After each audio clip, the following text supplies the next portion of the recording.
شعب دولة إسرائيل كيحماق على هذه المرأة واخا نعست مع فلسطيني أم الإسرائيليين، أو بالأحرى المرأة اللي حكمت إسرائيل بقبضة من حديد. أوسخ إنسانة ممكن تسمع بها. من واحد الناحية ما خلات حتى شي راجل في شي منصب عالي ما مشاتش معاه، ومن جهة أخرى بسبب الحقد والكره ديالها للعرب. جولدا مائير رئيسة وزراء إسرائيل كانت كتحلم بالنهار اللي تنوض فيه من النعاس وما تلقى حتى شي طفل فلسطيني فوق الأرض، ولكن لا وألف لا، مرأة ما تستحقش نهضروا عليها ولا نديروا عليها فيديو نضيعوا وقتنا معاه. ولكن غادي نقول لكم لا، خاصك ضروري تعرف شكون هي هاد المراه. غادي تقول لي علاش؟ غادي نقول لك اسمع مزيان. مؤخرا خرج واحد الفيلم امريكي كيهضر على كيفاش هاد المراه تعاملت مع الرعب اللي عيشوا فيها المصريين في حرب 1973، واللي فيه كتبان جولدا بحال شي ملاك خاصها غير الجنحين باش تطير، وانها الملاك الحارس للشعب الاسرائيلي. ومن جهه اخرى كيفاش ان العرب همجيين ورجعيين وما كيعرفوش شي حاجه سميتها الرحمه. داكشي علاش خاصك تعرف شكون هي هاد المراه باش تساوي الا جاب الله وتفرجتي في هاد الفيلم ولو بالصدفه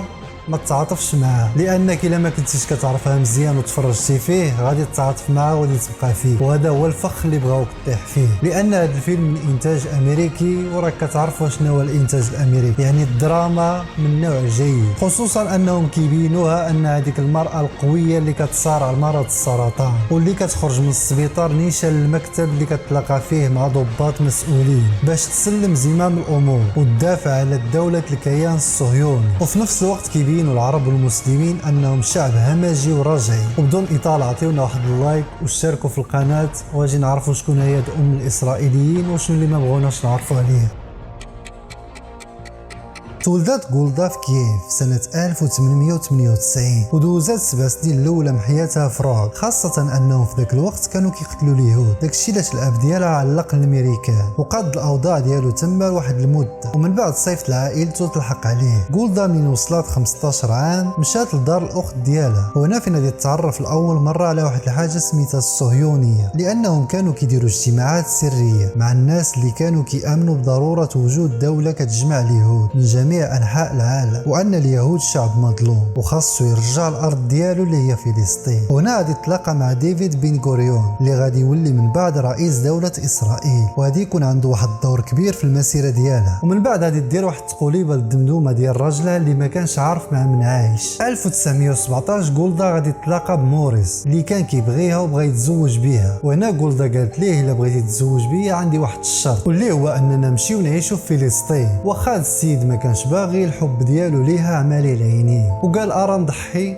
ونمشي مع لاد فلسطين. وداك الشيء اللي كان شدوا الطريق لتل ابيب باش ينضموا للكيبوتس. والكيبوتس هو واحد الكيان مستقل على الدوله وكيتلقى واحد الدعم من الدوله العبريه، وكيعتمد النشاط ديالو اساسا على الزراعه. ومع جولدا وراجلها كانوا عايشين في الامريكان وما مولفينش بتماره، ما قدروش يصبروا لداك الشيء، وراجلها مسكين اللي كانت الصحيحه ديالو لا قد داعيه معاه باش يرجعوا للامريكان. ولكن كيفاش بغيتي جولدا ترجع للامريكان وتسمح في داك الشيء اللي باقي ما بداتوش؟ لانها كان عندها واحد الطموحات خبيثه وكانت باغا توصل لواحد المراحل كبيره في الدوله اللي باقيه الله تولدات، وقالت مع راسها هذه فرصه وما خصهاش تضيع. وهنا قالت لي عرفتي شنو غادي نديروا؟ يلا نمشيو للقدس. وراجلها ما كيعاودش مع الهضره، قالت لي يلا وداك الشيء اللي كان مشاو للقدس، وتما فين غادي يعيشوا الجوع والفقر. حتى لواحد النهار واحد المول الحانوت غادي يعيط للبوليس لان لالا جولدا ما بغاش تخلصوا، وتما فين غادي تلاقى مع ديفيد اللي كان معاها في الكيبوتس، وقال ليها اش بان ليك تخدمي سكرتيره في مجلس السيدات. ومعها هي عيات من الجوع وحياه الفقر ووافقات بلا ما تشاور مع راجلها. وهنا فين غادي يبداو الكوارث.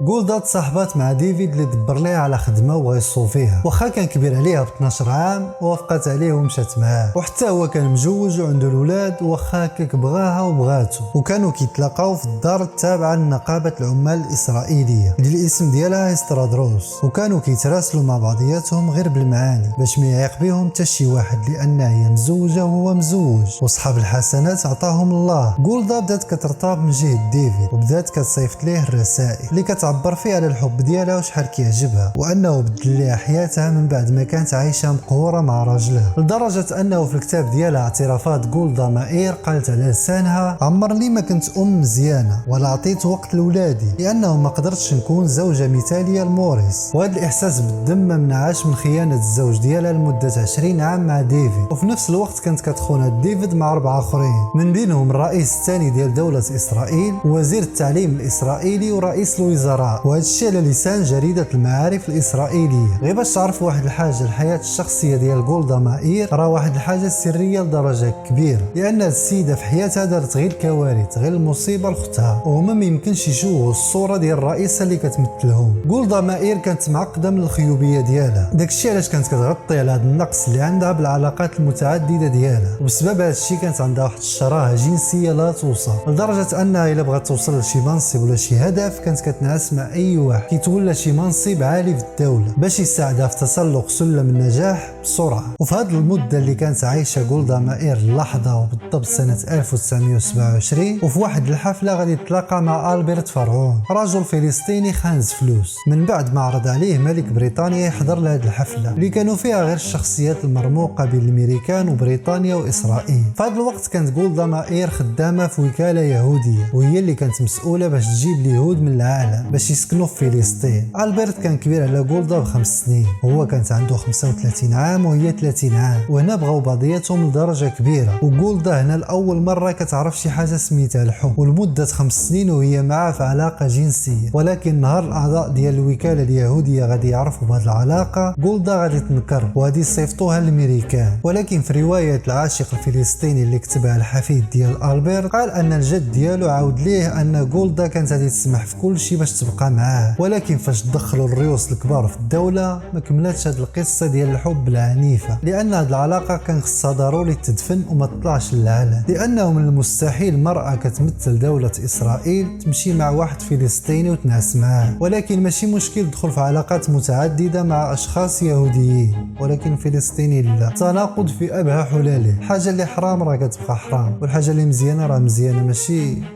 هكا. هاد العلاقات المتعدده مع الرجال ما منعوهاش تخدم الكيان الصهيوني بتفوق وتجمع فلوس كثيره على شكل تبرعات لصالح الكيان الصهيوني، وتجمع ايضا اليهود اللي في العالم كامل وتقنعهم يجيو يعيشوا في فلسطين. نجيو دابا العلاقات ديالها مع البنات، وبالضبط مع واحد البنت اللي كانت المساعده ديالها، واللي كانت كتوصفها غولدا في المذكرات ديالها بعبارات شهوانيه ومثيره للشك. وبالفعل في الفيلم ديال غولدا كانت كتتصرف معها بطريقه زايده شويه، وحتى المساعده كانت كتعامل مع غولدا بطريقه زايده نغزه وزعمه عليها لدرجه كبيره، وحتى من غولدا ما كانش كتخسر ليها اي طلب. ولكن بطبيعه الحال هما كيبينوا غير داكشي اللي بغاو، وداكشي اللي ما بغوناش نعرفوه كيضمصوه، ولكن اللي باين راه باين، وكما كيقول المثل وجه الخروف معروف. وحتى لهنا كنكون وصلنا لنهايه القصه، وكنتمنى نكون وضحت لكم ولو غير شويه على هاد السيده هاد اللي ما غاديش يكفانا فيديو فيه 3 سوايع باش نعاودوا حياتها كامل، ولكن كنظن راك فهمتي كلشي. وحتى ولا جاب الله وتفرجتي في هاد الفيلم اللي تكون عارفه شنو كاين. وإلا عجبك المقطع ما تنساش تعطينا واحد اللايك وتشترك في القناه، وتسنى الفيديوهات الجايه وتشوف الفيديوهات اللي دازوا، ودعيو مع اخواننا في فلسطين الله يفرج عليهم. وسبحانك الله وبحمدك، أشهد أن لا إله إلا أنت، أستغفرك وأتوب إليك. إلى اللقاء.